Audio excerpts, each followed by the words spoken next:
Casa Abençoada. Hoje vamos receber o nosso irmão Joaquim Costa, que vai tratar de um assunto muito importante, as 3 revelações. Estamos no Centro Espírita Antônio de Oliveira. Agradeço a todos que estão assistindo no canal, vão assistir depois. Possam deixar seus comentários, suas perguntas. A gente vai sempre poder responder. Deixar o livro para ler, indicar o livro para ler, a questão da palestra do dia ou da noite. Deus abençoe a todos. Então, estamos nesse momento nesta casa abençoada, que leva o nome de Antônio de Oliveira, patrono e protetor espiritual desta casa, pedindo a Jesus que nos abençoe, que Deus nos fortaleça. Senhor, fazei de todos nós instrumentos de vossa paz. Onde houver ódio, que levemos o amor. Onde houver ofensa, que levemos o perdão. Onde houver discórdia, que levemos a união. Onde houver a dúvida, que levemos a fé. Onde houver o erro, que levemos a verdade. Onde houver o desespero, que levemos a esperança. Onde houver tristeza, que levemos a alegria. Onde houver trevas, que levemos a luz. Ó Mestre, fazei de todos nós instrumentos de vossa paz. Onde houver ódio, que eu levo o amor. Onde houver ofensa, que eu levo o perdão. Onde houver discórdia, que eu levo união. Onde houver dúvida, que eu levo a fé. Onde houver o erro, que eu levo a verdade. Onde houver o desespero, que eu levo a esperança. Onde houver tristeza, que eu levo a alegria. Onde houver trevas, que eu levo a luz. Senhor, fazei de todos nós instrumentos de vossa paz. Possamos consolar, que sermos consolados. Possamos compreender, que sermos compreendidos. Possamos amar, que sermos amados. Pois é dando que se recebe, e é perdoando que se é perdoado, e é morrendo que se vive para a vida eterna. Que assim seja, graças a Deus. Casa de Antônio, muita paz. Obrigado, Fábio. Linda oração que você fez aí. Aproveitando também para estender para todos aí, né? Evidentemente. A casa tem meus contatos, não sei quem vê pela internet, pelo canal da casa, mas eu sempre estou à disposição, se tiverem dúvidas daquilo que a gente fala, daquilo que a gente lê, daquilo que a gente cita, eventualmente durante a nossa conversa as dúvidas não surgirão, mas eu fico sempre à disposição de todos vocês, porque, enfim, é parte do meu trabalho, né? A gente usa a palavra aí, eu já peguei. Obrigado. É parte do nosso trabalho, sempre à disposição, né? Das pessoas que nos procuram, com dúvidas, com sugestões de leituras que ajudam a esclarecer esse ou aquele ponto que a gente cita. A gente fica sempre à disposição e a casa tem meus contatos, caso vocês queiram me acessar, estou à disposição de todos vocês, tá? E é interessante porque o Fábio, quando abriu aqui nosso trabalho dessa noite, ele citou a oração de São Francisco de Assis, né? E é uma oração que eu adoro, além de adorar, coincidentemente, eu estava ouvindo essa oração hoje durante a tarde. Durante o trabalho, quando eu preciso me concentrar um pouco mais lá nas coisas que eu preciso fazer, eu gosto de ouvir música. Eu ponho o fonezinho de ouvido, ponho música para ouvir. Coincidentemente, eu ouvi a oração de São Francisco de Assis hoje à tarde. E a gente tem que certamente ter essa disciplina porque nós somos fundamentalmente instrumentos do nosso Pai, né? E que o meu desejo é que hoje eu possa ser um bom instrumento. O instrumento ele é tocado por alguém, né? Normalmente um bom músico, um bom instrumento dá um bom som. Então eu espero hoje estar afinadinho aqui para os temas que a gente vai tratar nessa noite aqui. Aliás, para o tema, né? E a proposta da casa, o convite da casa, foi que nós tratássemos das 3 revelações. E é um tema assim, bastante interessante, e eu fiquei pensando, né, como é que a gente poderia abordar esse tema de uma maneira, como é sempre do meu feitio, de maneira simples, usual, para que a gente pudesse aplicar no nosso dia a dia e tudo mais. E aí eu pensei, a gente sim vai falar das 3 revelações, mas depois assim eu vou dedicar um tempo maior na 3ª revelação, já antecipando aqui, que é o Consolador prometido por Jesus, que é o Espiritismo, para que a gente possa ter um pouco mais de conhecimento doutrinário, certamente alguns de vocês têm, até mais do que o meu conhecimento doutrinário, vocês estudam, vocês leem, mas sempre é importante a gente rever conceitos da doutrina espírita, essa revelação importante, codificada por Kardec. Mas afinal de contas, quais são as três revelações? Como é que a doutrina espírita, né, trata essas três revelações? A gente está falando fundamentalmente aqui da revelação mosaica de Moisés, fundamentalmente, depois de Jesus, que é a segunda revelação, e como eu já adiantei, a terceira revelação é o Consolador prometido pelo próprio Jesus, que é o Espiritismo, é a doutrina espírita. E cada uma dessas revelações, ela tem uma característica muito particular. E até para a gente voltar antes do termo revelação, o que é revelar, né? Revelar nada mais é do que retirar o véu, é velare do latim, que significa véu, e revelar é retirar o véu. Retirar o véu tem uma série de interpretações, mas isso não é uma interpretação comum, fundamentalmente aquilo estava, de certa forma, já existia, estava ali, a gente só não enxergava, porque para a gente não tinha nem sabedoria para enxergar naquele momento, né? Ou porque talvez a nossa forma de interpretar não fosse a mais correta, enfim, estou falando das relações nesse sentido, mas fundamentalmente as coisas já estavam lá, não é que as coisas passaram a existir a partir de sua revelação. Esse é o ponto talvez mais importante quando a gente trata do tema revelação. Tudo que a gente vai falar aqui, essas revelações, já estavam lá e foram aos poucos retirando o véu para que a gente tomasse conhecimento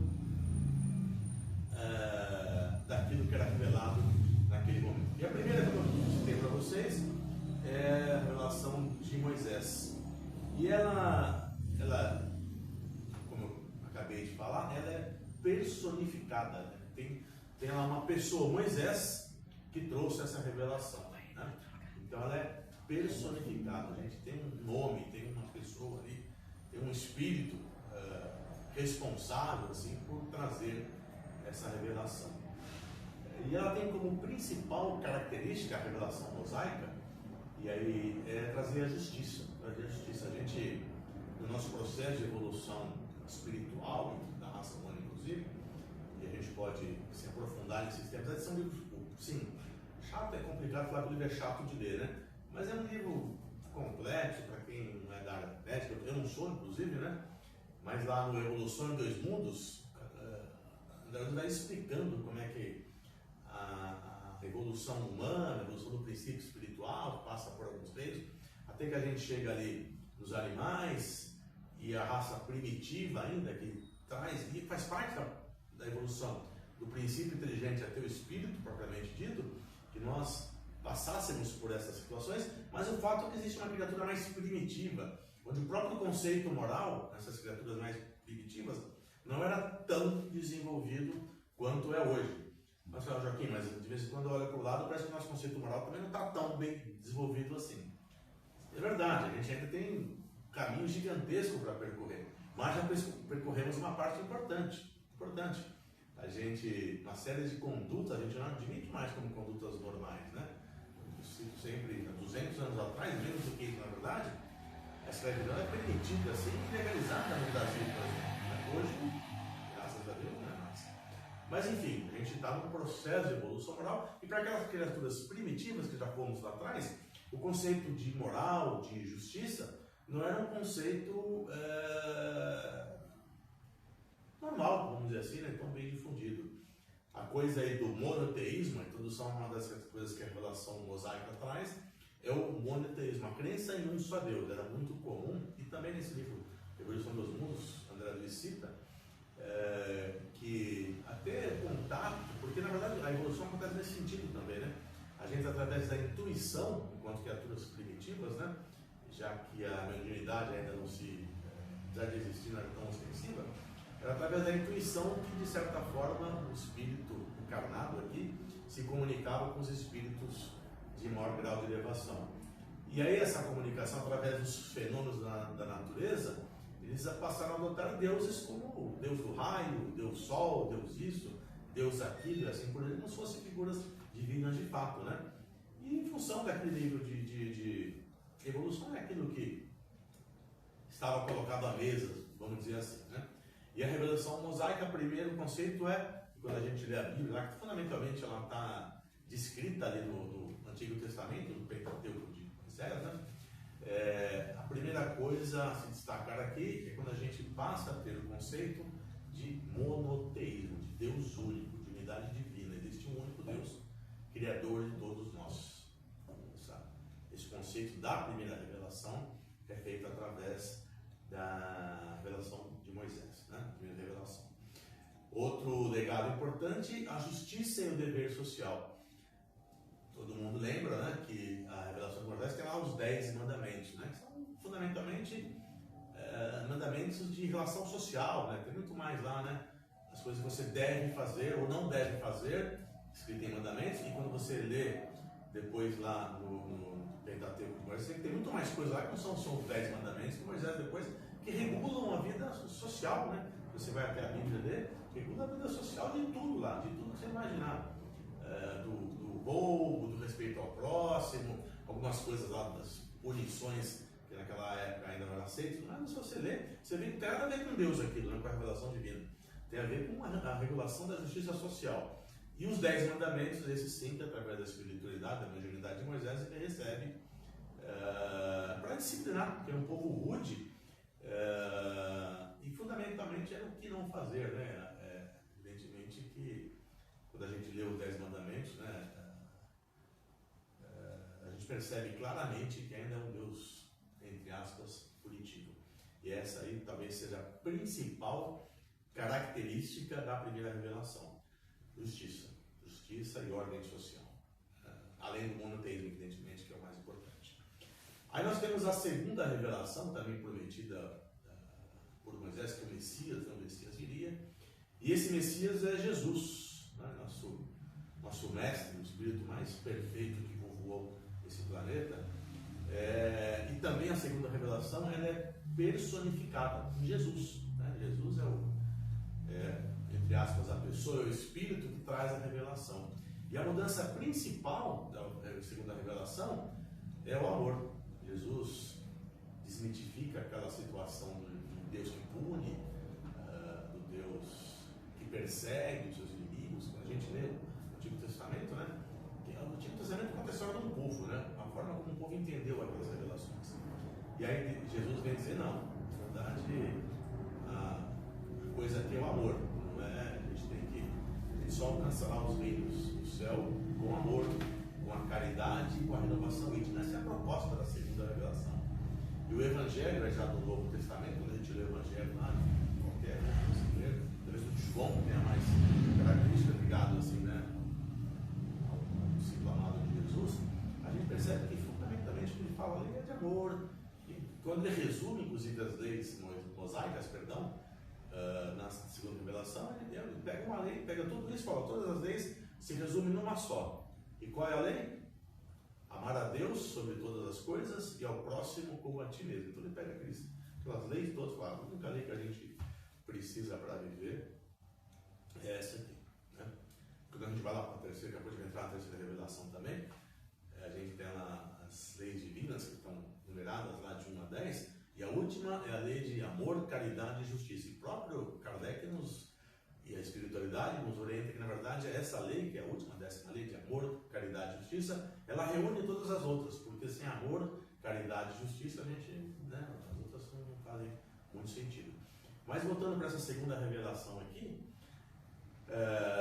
onde Jesus traz essa figura do amor, e através do seu evangelho, ele vai para a exemplificação prática. Quer dizer, tudo que Jesus fazia era na prática: perdoar, amar, andar com seus discípulos lá, através do exemplo prático. E outro convite que é feito para nós, né, que é o exemplo prático. Mais do que a gente tenha facilidade com as palavras, com a escrita e com o que quer que seja, né, é o nosso exemplo prático que conta, é o exemplo que educa. Então é uma lição importante que Jesus nos traz aí, além do amor, da justiça, da caridade, é a prática. Através da prática do bem, da prática da nossa colocação diária na prática do bem, que a gente consegue, de fato, viver a segunda revelação, proposta por Jesus, né? Isso aqui é uma palestra, mas na verdade, como eu sempre estou vendo, se quiserem me perguntar, tal, fiquem super à vontade para que a gente possa. Acho que até aqui está bem tranquilo, não tem nenhuma novidade no que a gente está falando, não. É mais para a gente trazer conceitos importantes, como é que a doutrina espírita olha para esses conceitos, né? Mas fundamentalmente é isso. E Jesus, evidentemente, ainda trouxe uma revelação importante, evidentemente, Mas o povo, naquele momento, não estava preparado para todas as verdades que precisariam ser reveladas, usando o termo de revelação, para a transformação moral do povo. Talvez até hoje a gente já tenha uma dificuldade, na verdade, né? Mas para a transformação moral do povo. Jesus, a gente sabe, ensinava por parábolas, né? Ele contava histórias muito voltadas para o dia a dia do povo, do pescador, do pastor, das pessoas no dia a dia, porque é uma maneira didática de explicar, dar exemplos de como é que se deve se portar do ponto de vista de moral, quando a gente olha para a nossa realidade, né? Então é o que Jesus fazia. Mas ainda assim, não dava para revelar toda a verdade para aquele povo. Era um passo importante a ser dado, evidentemente, né?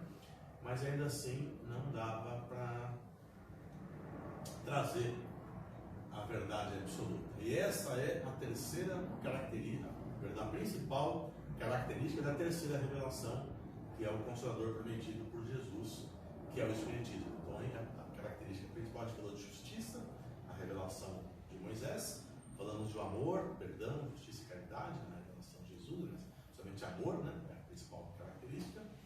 E a principal característica da revelação espírita é a verdade.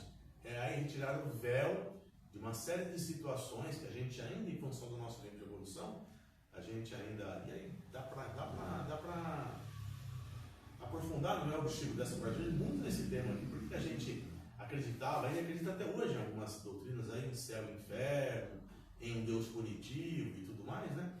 Dá pra gente fazer outra coisa só desse tema, porque a gente, nessas indas e vindas do processo de encarnação e reencarnação, em função das nossas imperfeições, a gente passou sim por infernos e purgatórios na vida espiritual, e a gente, quando reencarna, traz essa coisa ainda muito viva. Você estava numa reunião espiritual, talvez não, certamente não das melhores, né? Quando a gente reencarna, a gente traz ainda esse sentimento, e quando a gente lê textos, por exemplo, a gente fala, isso faz todo sentido do céu e do inferno, né?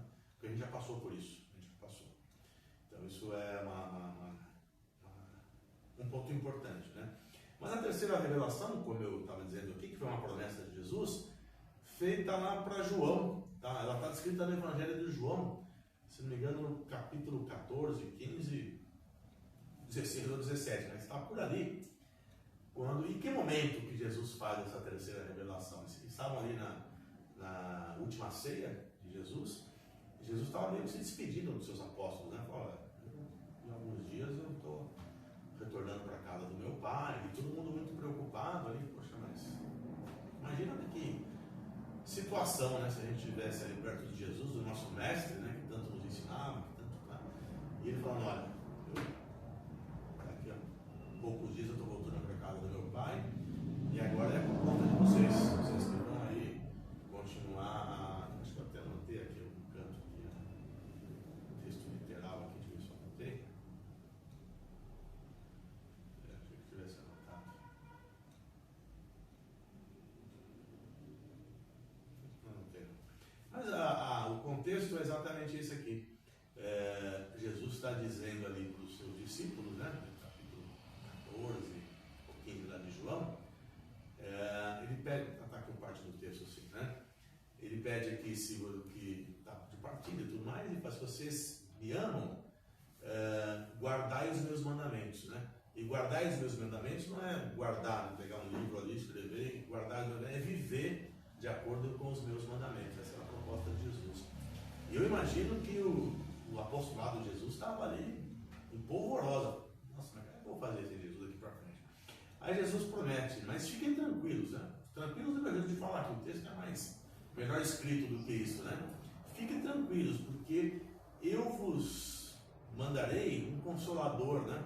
Te darei outro consolador. Meu Pai te mandará outro consolador, que é o Espírito da Verdade, que o mundo, naquela situação, não pode receber, porque não o vê e nem o conhece. É o texto literal bíblico, tá? Mas vós os conhecerei, porque habita convosco e estará com vós. Não vos deixarei órfãos, voltarei para vós. Né? Tenho-vos dito isso estando ainda convosco. Ou seja, Jesus falou, né, estando ali presente. Né? Mas aquele Consolador, o Espírito Santo, que o Pai enviará em meu nome, esse vos ensinará todas as coisas e vos fará lembrar de tudo quanto vos tenho dito. Né? Então, está aqui a primeira coisa da característica da verdade, acabei de falar para vocês. Né? E aí, as principais características aqui dessa revelação prometida por Jesus, né? Depois a gente vai se aprofundar um pouco mais, porque dentro da minha forma de abordagem a gente vai trazer alguns pontos da doutrina aqui espírita, que eu achei importante. Mas tem 3 pilares importantes nessa promessa de Jesus aqui do Consolador prometido, né? A primeira delas, nessa leitura bastante espírita, é que o Consolador prometido, a doutrina espírita, primeiro ela não é personificada, né? A doutrina do Espírita não é de Kardec, né? Kardec não é o Espiritismo, ele codificou a mensagem trazida, né, Fábio, pelo plano espiritual. Você vai comentar? Nas passagens no livro que fala sobre a viagem de 1860 e explica como eram os relatos das mensagens. Eles chegavam nas casas, muitas vezes não se apresentava que era ele, via reunião, depois aquela casa acabava mandando para ele, às vezes um texto, uma carta, e ele tinha visto aquela comunicação e tinha lido depois. Exatamente. E às vezes ele nem tinha lido, ele pegava e comparava uma com a outra. De mais de um lugar do mundo, inclusive. Às vezes vinha comunicações da América, do continente americano, Estados Unidos, principalmente. E a doutrina espírita não é a doutrina de Kardec, não é Kardec que, né, escreveu, ele codificou. Como o Fábio falou, ele começou a se interessar pelo fenômeno das comunicações, das mesas girantes. A história do Kardec é bastante bem, a gente pode abordar no outro dia qualquer, que a gente venha falar sobre isso aqui também, tá? Mas ele começou a... Vocês conhecem a história do Kardec? Tem filme já que conta, né? Mas fundamentalmente ele começou na Sociedade de Estudos Parisienses lá, ele era um professor. Allan Kardec não é o nome dele, o nome dele é Rivail, na verdade, ele adotou o nome de Allan Kardec. Mas ele começou a estudar essas comunicações metafísicas ali, né? Não tinha nome de espiritismo, né? Foi um nome cunhado por Kardec, na verdade. Mas começou a estudar como é que essas comunicações ocorriam, né? E a primeira insight, a primeira sacada, a primeira percepção dele é: bom, se a comunicação é inteligente, tem uma causa inteligente por trás. Ele foi, bom, quem que está? A resposta é bastante inteligente. Então, se é inteligente, tem alguém, não é o copo que está falando, não é o copo, não é o, né? Não é a mesa que está falando, tem alguém fazendo a mesa movimentar. A história é bem interessante, mas fundamentalmente ele percebeu que ali existia uma causa inteligente por trás daquilo. E aí a primeira coisa, voltando ao nosso tema principal, que é as 3 revelações, é uma revelação do mundo do espiritual. Quem traz a revelação são os espíritos. O tal do espírito da verdade prometido por Jesus aqui, quem traz a revelação são os espíritos. E é importante ressaltar isso porque a gente tem, todos nós, até eu mesmo de vez em quando, a gente fala: eu sou kardecista, né? A gente é espírita, a gente não é kardecista, né? A gente segue a codificação de Kardec, né? A gente falou do espírita, mas a nossa doutrina é a doutrina espírita, não é a doutrina kardecista, né? Então, só pra... é que a gente sabe isso, para distinguir dessa daquela linha doutrinária espiritualista, a gente diz que é kardecista para explicar um pouco melhor, né? Mas a gente tem que entender que a gente não é kardecista, a gente não tem um São Kardec, não tem Santo Kardec, né? Não tem essa, né? A gente é espírita, isso é importante. Então, a primeira coisa, não é uma pessoa, né? Ele não prometeu, quando a gente acabou de ler o texto do Evangelho de João, né? Que ele ia mandar um Messias, uma pessoa, um profeta, ele ia mandar um espírito da verdade para que esse se comunicasse conosco. Quer comentar, Fábio? Não, é porque você está falando, né?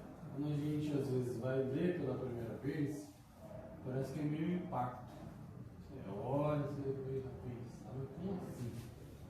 Às vezes de Menezes, quando leu o livro dos Espíritos, por inteiro, ele já sabia que conhecia tudo, estava lá. Incrível, né? Incrível. Quem trouxe o Espiritismo para o Brasil, não é? O Dr. Jacó, na verdade, é o livro lá que o... É o Canuto. Não, o nome dele, eu esqueci o nome agora. Eu vou lembrar, né? Frederico Finger. Frederico Finger, aí da Federação Espírita Brasileira. Exato, obrigado. Frederico Finger. Bom, o Fabião é um estudioso também. Lembra?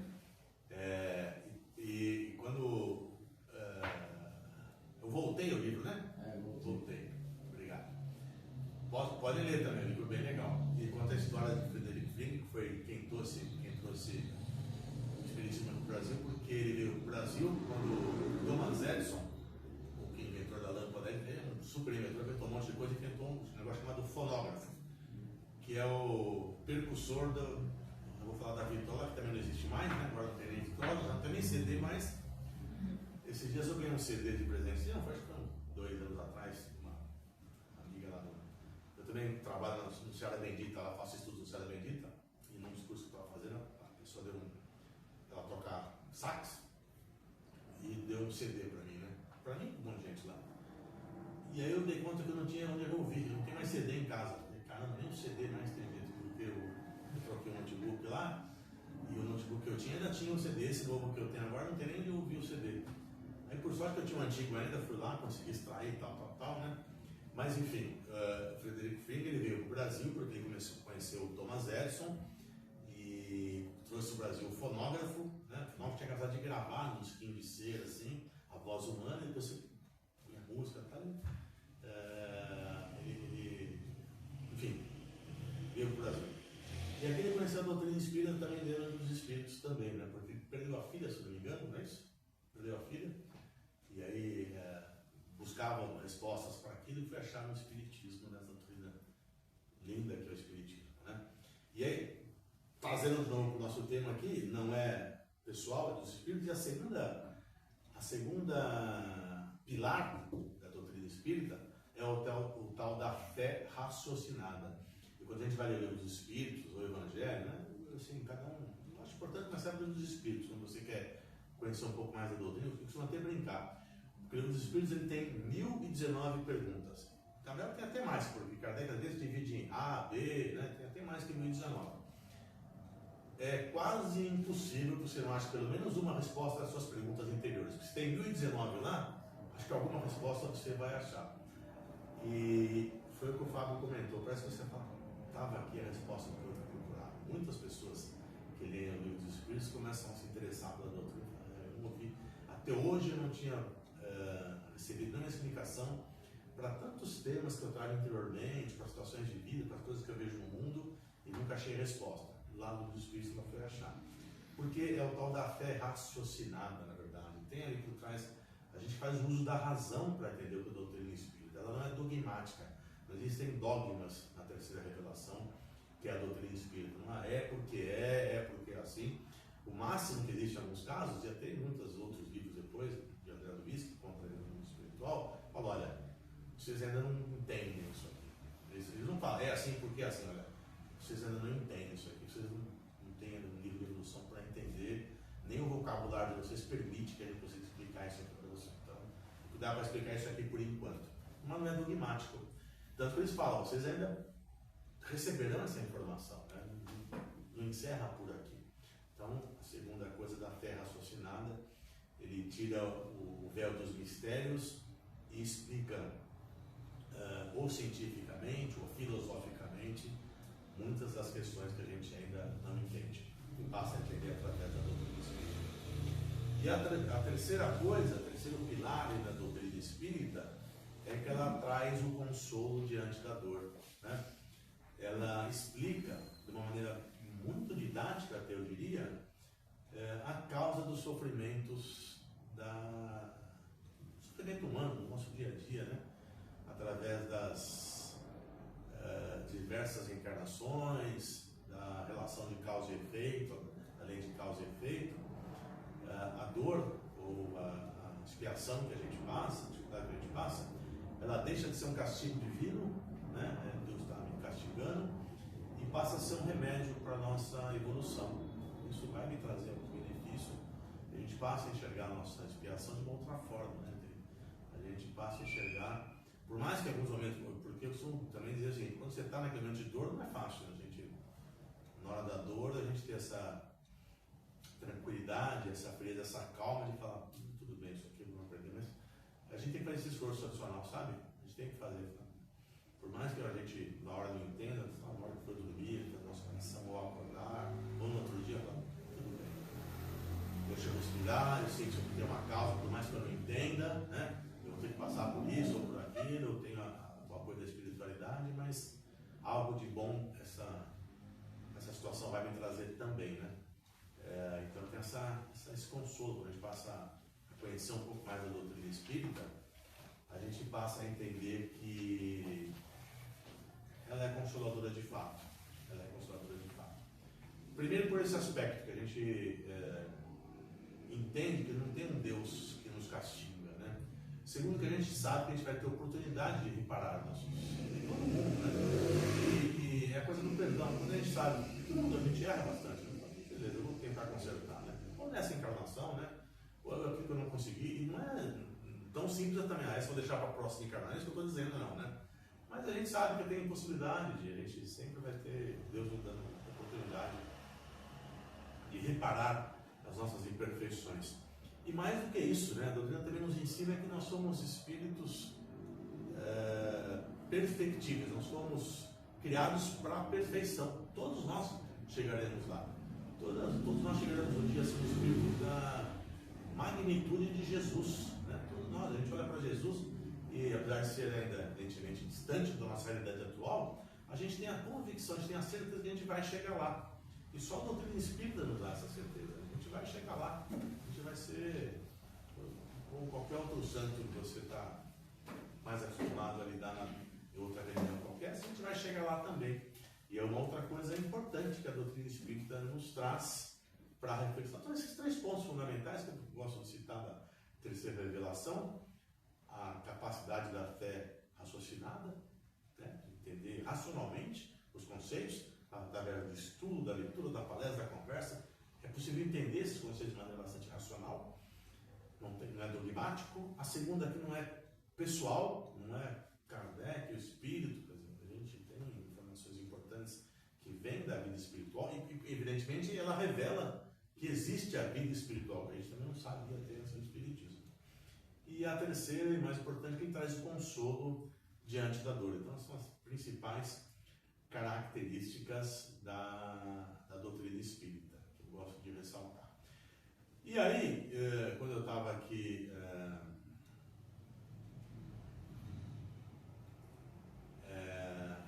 aprofundando um pouco mais aqui essas questões, né? Falei, como é que a gente poderia trazer exemplo? Porque já as 3 revelações de maneira bastante ampla, e até um pouco mais de explicação, talvez até de profundidade, são fundamentalmente isso aqui. A gente está falando de justiça, de amor e da revelação da verdade do mundo espiritual, nesses termos que eu trouxe para vocês, tá? E aí, Kardec, quando escreveu o Livro dos Espíritos, ele escreveu antes um livrinho chamado, ele tem uma edição separada que é O que é o Espiritismo. Mas, eu não sei se as edições aqui da casa, mas muitas das edições do Livro dos Espíritos, a introdução é esse livro. Então nós pegamos esse livro aqui na FEB, talvez a Índia também publica, assim, não tenho certeza, mas também publica. Pegou esse livro, O que é o Espiritismo, que é um livro onde Kardec explica o que é o Espiritismo, né? Do ponto de vista científico, filosófico, os pilares do Espiritismo. Então, a introdução toda do Livro dos Espíritos, antes de entrar na pergunta número 1, que é o que é Deus, ele vai explicando o que é o Espiritismo. Bem conceitual, porque Kardec era professor, né? Era pedagogo, então ele tinha lá uma forma de explicar muito especial mesmo. Então, ele vai explicando. Eu falei, acho que uma forma legal da gente refletir sobre a terceira revelação que é o Espiritismo, né? É pegar algumas dessas coisas que Kardec vai explicando com a visão da doutrina espírita, né? Como é que temas que a gente sempre ouve falar em outras religiões são tratados pela doutrina. Então, eu trouxe algumas aqui, a gente não vai conseguir, talvez consiga, né, falar de todas aqui. Eu acho que vocês certamente conhecem muitas, mas acho que é bom a gente refrescar o conhecimento, sempre é bom a gente refrescar. E ele começa, assim que o Kardec ele fala, a gente resume assim, em poucas palavras, os pontos mais importantes da doutrina que eles, no caso os espíritos, nos transmitiram, né? A fim de que nós possamos entender mais facilmente algumas situações e objeções. Eu estou falando que é brincadeira porque não são tão poucas palavras, tem 3, 4, tem algumas páginas escrevendo sobre esse tema. Eu trouxe aqui algumas coisas que me chamaram mais atenção, que vale a pena entender, né? A primeira que Kardec destaca, e veja bem, isso aqui foram, como eu disse inicialmente, quem trouxeram foram os espíritos. Ele foi lá. Vocês já leram o livro dos Espíritos? Alguém já leu o livro dos Espíritos? Já leram? Leiam, vale muito a pena. Então, ele é bem dividido lá sobre Deus, sobre criação e tal. Então, e dividiu um pouco nesses sentidos também no livro dos Espíritos, né? E a primeira pergunta é o que é Deus lá no livro dos Espíritos, né? E aí, nós que não está a mesma resposta, a resposta está nessa pergunta dos Espíritos inteligência suprema do universo, né? Causa primária de todas as coisas, inteligência suprema, né? E aqui está sendo de um jeito mais didático aqui. E ele fala que Deus, ele é eterno, e a gente tem dificuldade de entender alguns conceitos. Eterno, imutável, imaterial, único, todo-poderoso e soberanamente justo e bom. Olha que interessante, dá quase uma palestra aqui, né? A gente tem dificuldade de entender o conceito de eterno, porque eterno, na verdade, é o que sempre existiu, né? Ele não tem nem começo e nem fim, então, por isso que a gente tem dificuldade, né? A nossa primeira pergunta, mas quem criou Deus, né? Se alguém criou Deus, ele não é Deus, né? Então a gente tem essa dificuldade, porque a gente precisa, dado o nosso grau de entendimento das coisas nesse momento aqui, as coisas precisam ter um início, né? Como é que o universo começou? Não sei, Deus tem essa característica, a gente precisa entender que ele é eterno, então as condições de materialidade, tempo e espaço não se aplicam a Deus, né? Isso é uma prova da essência de Deus, ele não é nem espacial, nem material, nem temporal, então é uma característica de Deus. E o que eu gosto de ressaltar, ele é soberanamente justo e bom. Deus não é perseguidor, Deus não é. E a gente esquece esse atributo da divindade de Deus, né? Ele é justo e bom. Ele é espírita, talvez mais do que outras religiões. A gente acha que a gente, não estou resgatando. Não, Deus é bom, a gente pode e deve fazer isso. Nós precisamos lembrar desse conceito de bondade e misericórdia divina. Isso é muito importante, né? Importante mesmo. Aí depois ele começa que Deus criou tudo. Né? E tudo do ponto de vista breve, Deus criou duas coisas só. Quando a gente vai ler na Gênesis, de Kardec também, ele vai nos explicar que Deus só criou duas coisas, que é o princípio material e o princípio inteligente, né? E o princípio material é manipulado depois pelos espíritos co-criadores, né? Jesus, por exemplo, com toda essa equipe de espíritos co-criadores, que construiu nosso planetinha aqui com a força do pensamento e da vontade. Ele manipula a matéria, né? Criada por Deus, que é esse princípio material. E o princípio inteligente, que também tem a evolução, até se tornar um espírito, que é o que nós somos. Quando a gente passa a adquirir a capacidade de pensamento contínuo e da vontade, para poder exercer livre-arbítrio, é que a gente se torna espírito. A gente vai evoluindo nas diversas reinos, mineral, primeiro mineral, depois vegetal, depois animal, até que a gente se torna humano, né?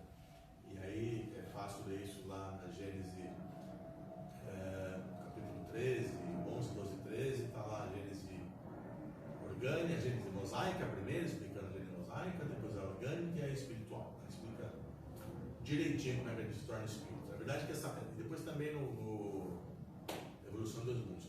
Na verdade que a gente não tem a clareza de como é que a gente se torna espírito, como é que é feita essa transmutação. A Evolução dos Mundos fala um pouco que isso é feito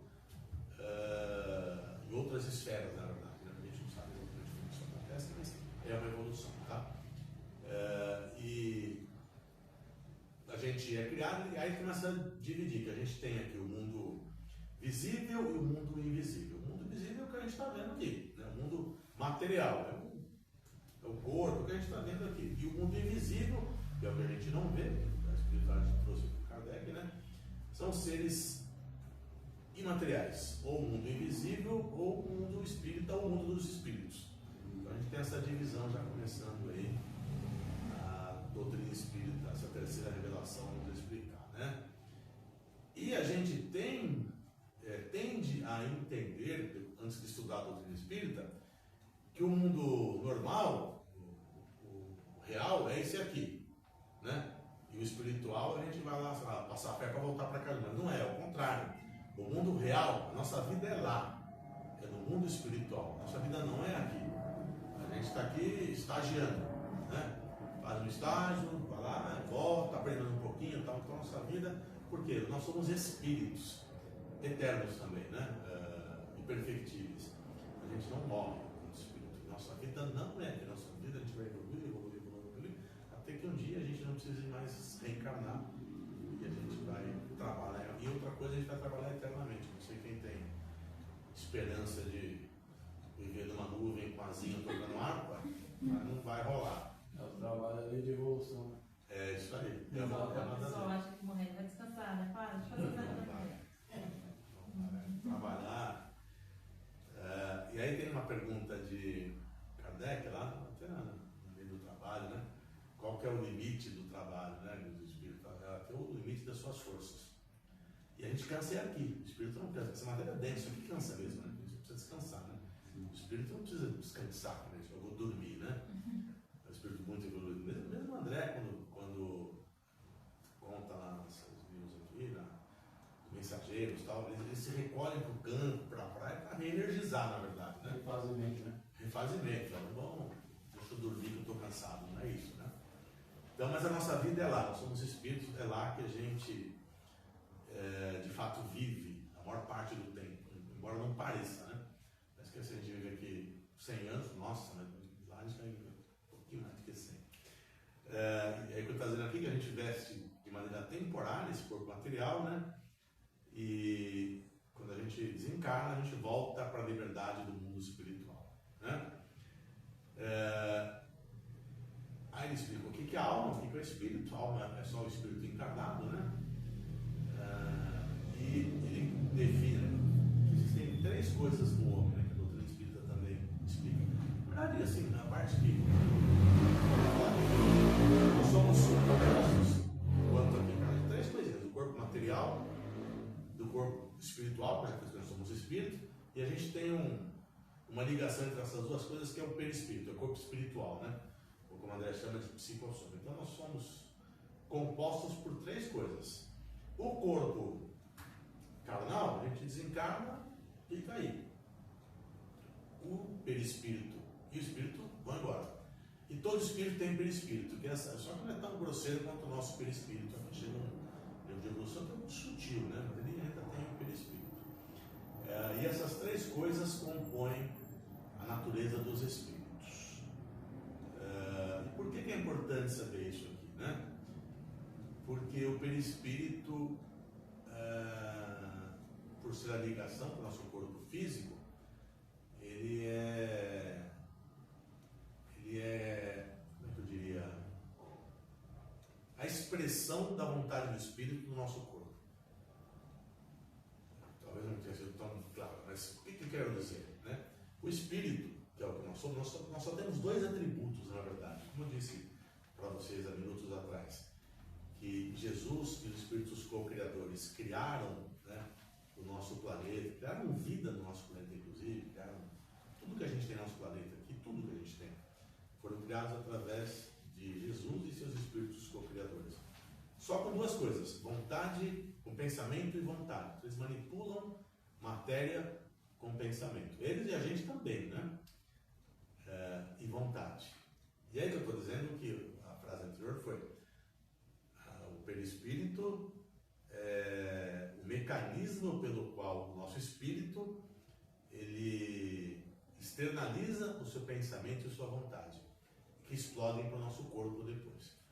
Então, tudo que a gente faz, e aí a gente foi criando, né, quando a gente lê também a Evolução dos Mundos lá, a gente foi criando, a gente saiu de princípio inteligente, a gente foi evoluindo, e a gente foi aprendendo, na verdade, a tomar conta dessas coisinhas todas, né? A gente foi aprendendo a tomar conta de ser um vegetal, de ser um animal, assim por diante. A gente foi criando alguns automatismos como princípio inteligente, né? Por exemplo, eu fiz um lanche antes de vir para cá, estou fazendo minha digestão aqui e não estou sabendo, mas está rolando aqui, né? Por quê? Porque eu tenho uma série de células especialistas com princípio inteligente ali, que sabe exatamente o que precisa fazer, né? Entra lá no meu pãozinho, no meu manteiga, no meu café com leite, isso aqui vem para cá, isso aqui vem para lá, porque esses princípios inteligentes estagiaram em outras espécies vegetais e animais que aprenderam a fazer isso aqui e assim por diante. Mas quando a gente começa a construir nosso corpo, a gente não tem célula que vai por intestino, vai para o estômago, isso aqui vai para a unha. A gente tem célula, né? Tem duas células assim, uma só que se explode depois lá em duas e se multiplicam e tal. E quem é que organiza esse monte de célula? Então, isso aqui vai para o estômago, isso aqui vai para o coração, a gente, o nosso espírito, através do pensamento e da vontade. E a gente que constrói. E a gente continua fazendo isso aqui ao longo da nossa vida toda. O pensamento é matéria, né? O pensamento é matéria. E através não sei, pô, eu começo a sair do tema, né, Fábio? Você está falando que já existem estudos para pessoas que não têm mais locomoção física. Eles colocam anéis no centro de força na testa e ela, pelo pulso do pensamento, manipula um drone, toca uma nota musical, ela está pensando.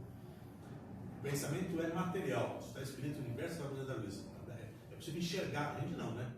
Os espíritos conseguem enxergar porque ele é material. Pensa numa tela mesmo, você está pegando um pincel e pintando um quadro. Isso é o pensamento que a gente constrói.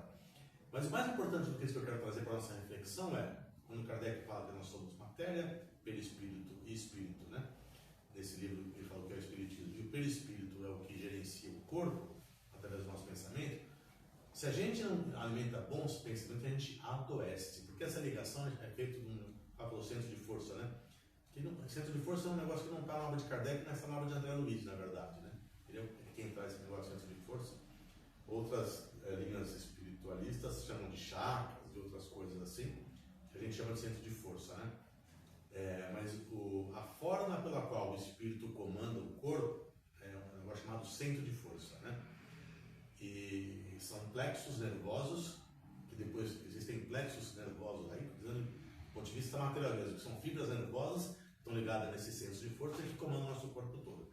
Quando a gente se desequilibra, a gente desequilibra esse centro de força. E o passe é o equilíbrio do centro de força, inclusive, né? O coronário, o frontal e assim por diante. Então, quando a gente está deprimido, chateado, a gente está, não tem jeito, ninguém, né?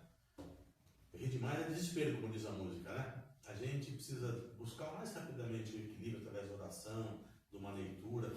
Eu costumo falar que são os alimentos do espírito. O que alimenta o nosso espírito? Uma boa leitura, uma boa música, um bom pensamento, um filme que te alegra. Aquilo que te alegra alimenta o seu espírito. E se você continuar pensando no problema, ele vai te jogar, vai te entristecer mais ainda. Então você precisa buscar alimento para o seu espírito. Porque se você não vai buscar, você vai se desequilibrar. O espírito não adoece, né? Já que ele é eterno, né? O espírito não vai adoecer. Só que ele se desequilibra. E quando ele se desequilibra, essa comunicação via centro de força, ela desequilibra o nosso gerenciamento do nosso corpo físico, né? Já que a gente está gerenciando tudo aqui sem perceber, algumas de maneira automática e algumas, né, voluntárias, né? Vou mexer o braço, né? Eu mandei um comando para mexer o braço aqui quando veio o pensamento. E quando a gente se desequilibra, a gente desequilibra o espírito, evidentemente, e a nossa capacidade de gerenciar nosso corpo é afetada e a gente adoece. Então o espírito comanda essa. A Luiz chega inclusive a afirmar nos domínios da mediunidade, certamente, mas em mais de uma obra, que chegará o momento em que a gente mesmo vai adquirir, só que não é amanhã de manhã, a capacidade de nos curarmos. Chegará esse momento. A medicina humana vai, né, a gente vai conseguir nos curar. Então, um dia chegará. Quando? Não sei. A gente vai adquirir essa capacidade, porque a gente vai entender o poder que eu tenho através do pensamento de controlar e curar meu corpo. Que adoecer também quando a gente se desequilibra e não tem esse aspecto, tá? É importante demais isso, porque a gente não tem a menor noção do que a gente tem capacidade de fazer com o pensamento. Hoje é muito comum, né? A gente vê um monte de guru falando que o pensamento constrói, que não sei o quê, e constrói mesmo, né? O pensamento não sei o quê. A gente não aprendeu os mecanismos ainda, mas minimamente o que a gente precisa fazer é alimentar nossa confiança e nossa fé através do pensamento. Isso é um passo importante para dar. E é lógico que a gente está falando quando a gente está com os nossos desafios, né? Confiar e ter fé quando está tudo tranquilo, até o que sou mais bobo eu consigo. Agora que está ruim aqui, precisamos lembrar dessa característica, né? Aí depois Kardec vai explicando aqui que existem dentro do mundo espiritual lá classes de espírito, mas acho que não vale a pena para a nossa conversa de agora. E a gente vai melhorando, já falei isso aqui, né? Já falei que quando a gente deixa o corpo, a gente volta para o mundo espiritual, né? E a gente chama de a condição de erraticidade. Erraticidade é a condição do espírito que ainda tem a necessidade de encarnar ou de reencarnar. É nessa situação que a gente fica enquanto a gente tem essa necessidade.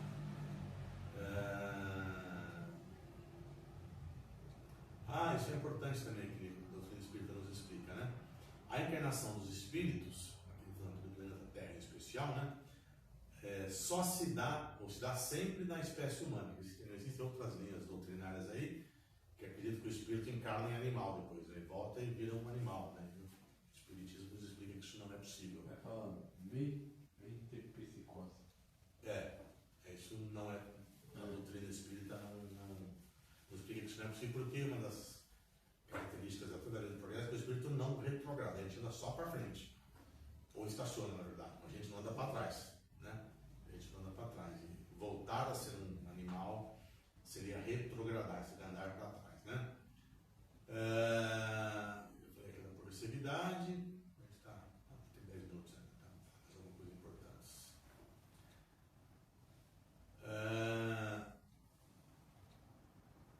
Fala isso aqui é importante, tem duas coisas importantes, né? Primeiro, as nossas qualidades, é óbvio, mas é óbvio que isso não precisa ser dito. As qualidades morais são do espírito, não é de ninguém, né? Não é da nossa personalidade, o fulano é difícil, o fulano é assim, o fulano é assado, e a gente também, a gente tem qualidades morais do espírito. A gente não pode esquecer que a gente é espírito. Isso a gente entender muito da nossa relação humana, né? Você entender, mas do ponto de vista da caridade, porque as pessoas têm limitações, né? Ele não aprende isso, não muda isso, porque ele não está no grau de evolução, ele não tem, né? Ele não tem aquilo para dar. E a pior injustiça é que a gente querer que a pessoa que tem aquilo para dar, exigir que ela nos dê aquilo, seja o que for. Isso é uma grande injustiça. E também a alma, ela é individual. A gente conserva a nossa individualidade mesmo depois do nosso desencarne. A gente vai ser exatamente o que a gente é aqui. Nada de diferente. Nada de diferente. E é importante falar que existem algumas doutrinas chamam do panteísmo. O panteísmo, o pan é todo, né? E algumas dizem que a gente, quando desencarna, volta para o todo, né? Como se fosse uma bolinha de sagu. Se é uma bolinha de sagu, volta lá para o saguzão. Sagu é um negócio que todo mundo mais sabe o que é. Antigamente, tinha na porta da escola sagu, né? Agora não tem tanto assim.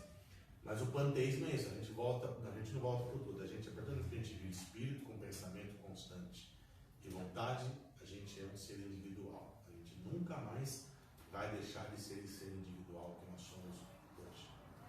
Pode falar, Fabiano. Senão a gente não aprende e não evolui. Você está andando passo para trás. Isso. Não tem vantagem nenhuma. Isso. Se você vai esquecer, não tem vai perder a individualidade, como é que você dá o próximo passo, né? Sim. Isso é importante, né? Fala, e é importante para a gente, também óbvio, mas os espíritos encarnados e desencarnados, eles ocupam diversos lobos do universo.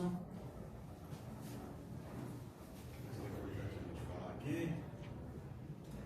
Outra coisa, evidentemente, que o Espiritismo nos trouxe aqui, a nossa reflexão para o nosso entendimento, é a relação entre os espíritos encarnados e desencarnados. Ela é constante. É constante. A gente sempre está se relacionando com a espiritualidade, enquanto encarnado e enquanto desencarnado.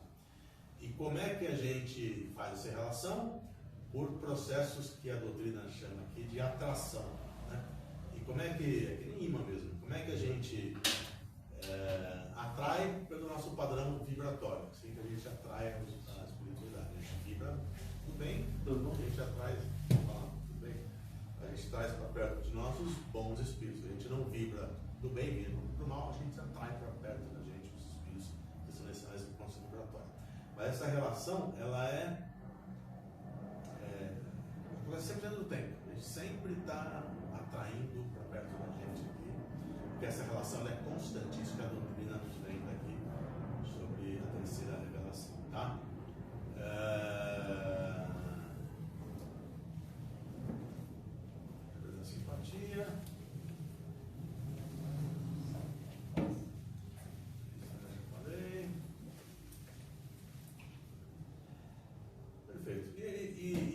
para encerrar a nossa conversa dessa noite aqui, eu já falei en passant, né, durante a nossa conversa aqui, durante essa 1 hora. A outra coisa que a doutrina nos ensina, essa terceira revelação, que é a doutrina espírita, é que não existe falta imperdoável, né? Não existe nada que a gente faça que não é possível de ser revisto, né? Ser perdoado. Existe para isso, na verdade, um tripé que a doutrina espírita também nos ensina.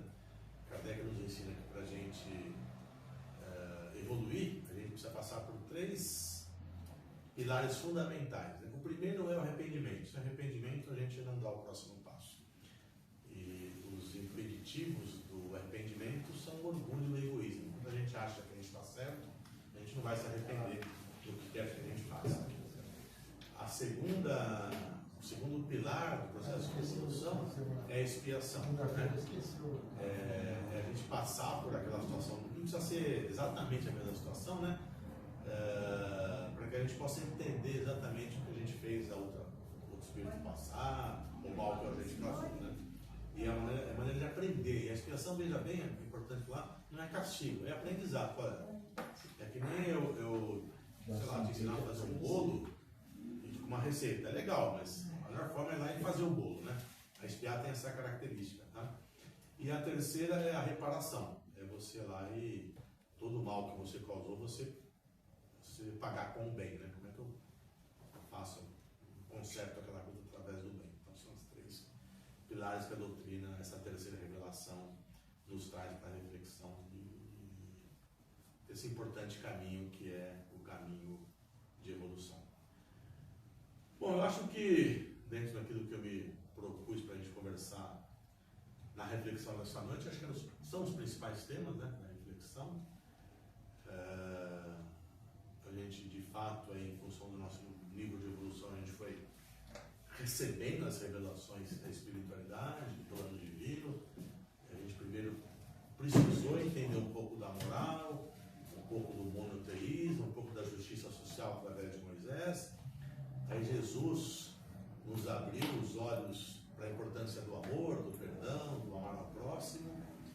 E mais agora recentemente, menos de 200 anos atrás, aí, nós tivemos a oportunidade de conhecer a doutrina espírita, que é esse consolador prometido por Jesus, que nos traz a verdade do mundo espiritual, a função do espírito eterno que somos e o caminho de evolução que a gente precisa perseguir. É isso. Se alguém tiver alguma coisa